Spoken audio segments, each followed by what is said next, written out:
Kami ini dia hendak membuat ini untuk kita suruh menaruh.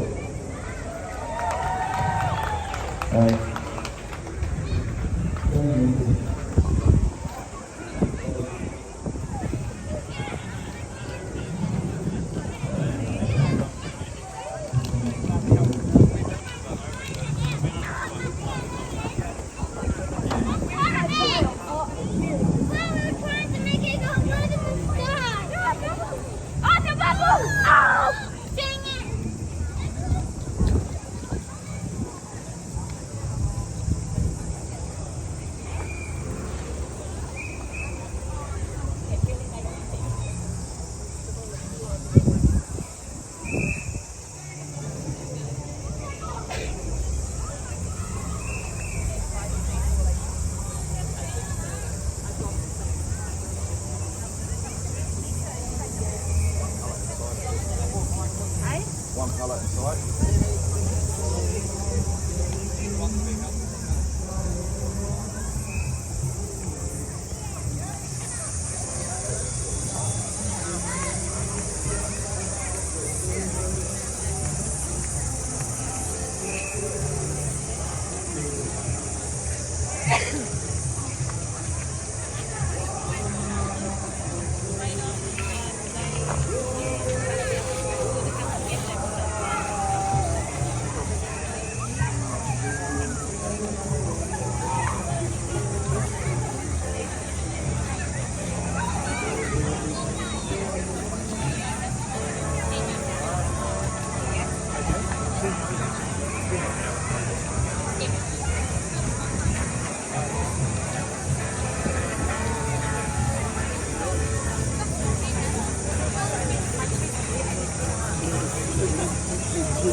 Surprisingly sing so many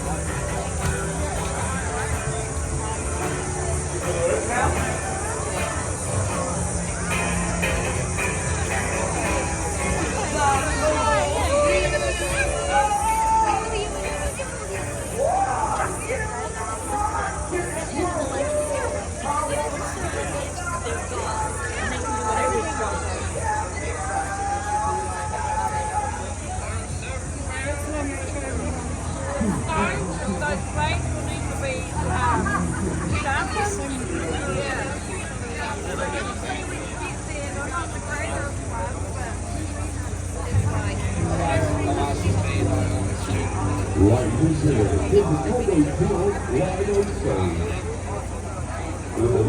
You got the best of the best. This is our Cowboy Field. Daycare.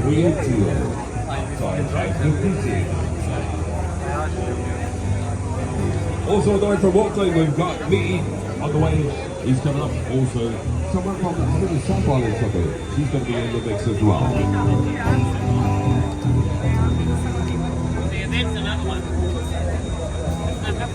So how do I finally check this out? The combo. Check 1, 2, yeah. Yeah. How's everybody going out there?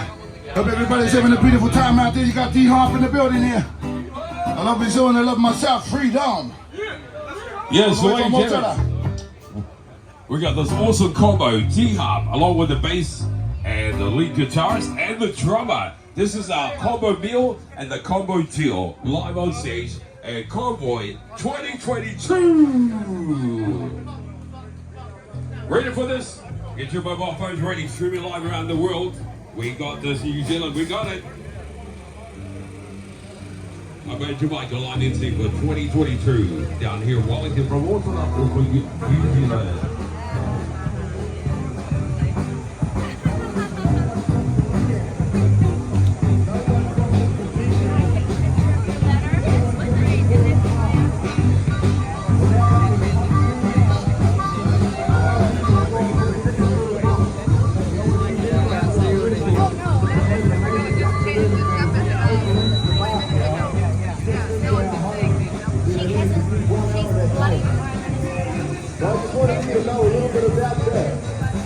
We're going to start to get that bill again removed so we get our freedoms back. That's going to be part of the strategic plan that we're putting up there so we can make sure that we can actually get on with our lives. Because there are a lot of people suffering. A lot of our businesses are suffering. A lot of our kids are suffering. I spoke a couple of days ago about how my 11-year-old son, I've got to go and tell him at some stage when I head back home that potentially he's not going to be able to play soccer for his club anymore. It's ruthless when it can come in there and it can actually start to affect the potential All Blacks, potential All Whites, potential superstars that are going to come through the ranks, but they can't. They can't learn those values in a team sport. They can't be part of it because why? Because of mandates in place, because the vaccine passes in place.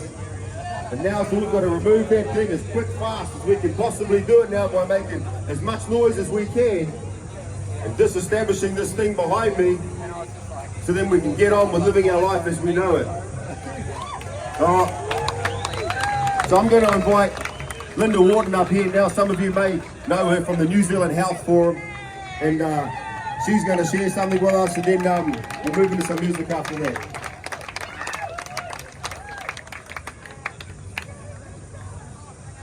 Hi everyone, I'm back. I had a little talk yesterday and I'm back again today. Oh, you can't hear me? Okay.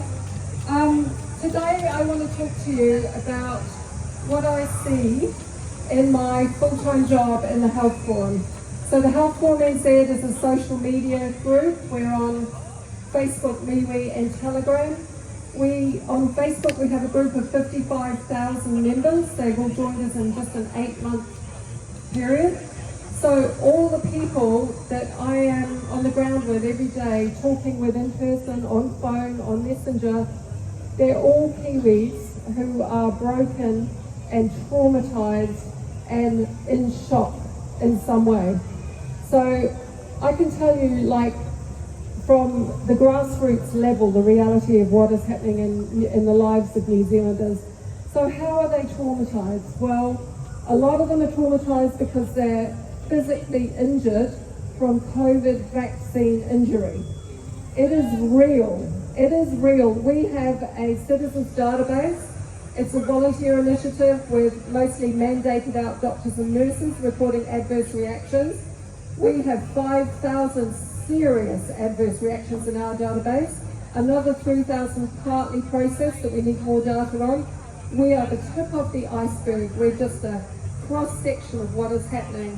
We have paralysis, heart attacks, heart inflammation, strokes, Guillain-Barré syndrome, autoimmune disease, you name it, shingles, Bell's palsy. I could go on and on. In the New Zealand MedSafe database, which is the official government database, where the government themselves acknowledge they capture no more than 5% of adverse reactions, we currently have 52,000 reactions reported. We also have 562 cases of myocarditis. Whatever the spin is put on it about, oh, it's mild, oh, you'll get well, this is serious. It's a potentially life-shortening, severe reaction. Since the jabs came in for the teenagers, my team and myself, when we get an adverse reaction coming in from a teenager, we can predict 90% of what that is. They all are the same. All of the teenagers that we're getting, they have the jab. Within 24 to 48 hours, they feel like an elephant is sitting on their chest and they can't breathe. Their heart rate, because they've all got Fitbits on, their heart rate is up at 180 beats a minute while they're laying in bed. They've got crippling pain. They go to the hospital. Almost without exception, they're told they have anxiety. For the first time in their lives, 24 hours after the jab, they have anxiety. If it's not anxiety, it's inflammation of the cartilage, the rib cartilage. They have to work so hard to be diagnosed with myocarditis. And right now we have 560, mostly are teenagers, diagnosed and listed with MedSafe for myocarditis. We also have nearly 500 littlies now. They've only just started with the littlies, the 5 to 11-year-olds. We've already got 500 adverse reactions from them, and 4,500 adverse reactions from 11 to 15 or something like that. So tons of them. So that's one group of traumatized. The next trauma comes when they go to hospital and they're gaslit. They know it's a vaccine injury and they're told it's anxiety and they'll come right. That's another trauma. The next trauma comes when they apply to ACC, because some of these people can't work for weeks, if not months on end. They apply to ACC so they can keep their families together and pay their mortgage. Well, tough luck. The vast majority of them are turned down. So they're on their own. They're on their own there. So another trauma comes when their community doesn't believe them. When the 1 o'clock updates insist every day it's safe and effective and they're making it up or imagining it. And their families and their communities and their Facebook friends don't believe them because it's safe and effective. That's another trauma. Then we've got Kiwis who are traumatized by a lot of our medical people who, they're smart, they've got brains, they've spent hours, days researching the lack of science, researching adverse reaction databases around the world. And they're like, hell no, I'm not touching that shit. So then they're faced with walking away from 30-year careers, 40-year careers. Orthopedic surgeon we've lost. I've spoken to him. 36 years, gone. Forensic psychiatrist. You don't find those in every street corner. Gone. Doctors with 40 years experience. Gone. Thousands of them. Thousands. In a, quote, pandemic, where we need every single medical person we've got to care for them.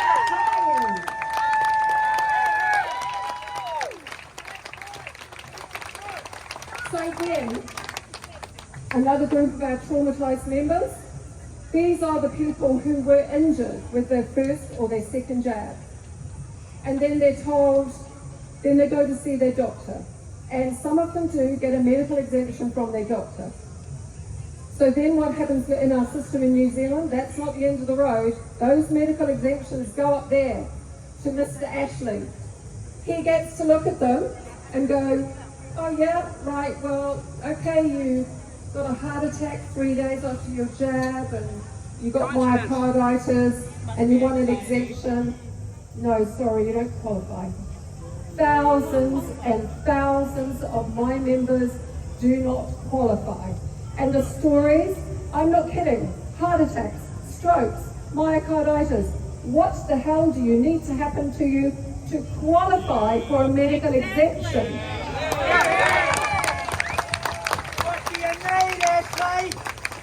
So guys, the mandates are destroying lives. The stories I have, I literally have thousands of messages a week coming by email, every platform you can imagine. The messages are despairing. Sometimes I just cry. I just don't know, what can we do? Well, this gives me hope. We're doing it here.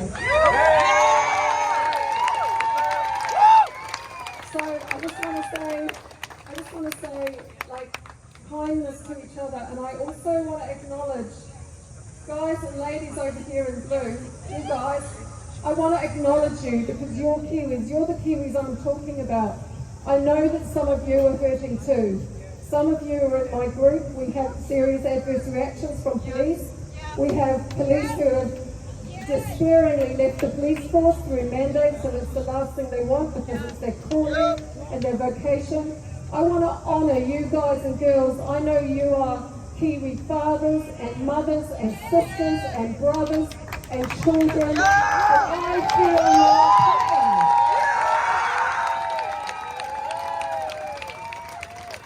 Just love each other, guys.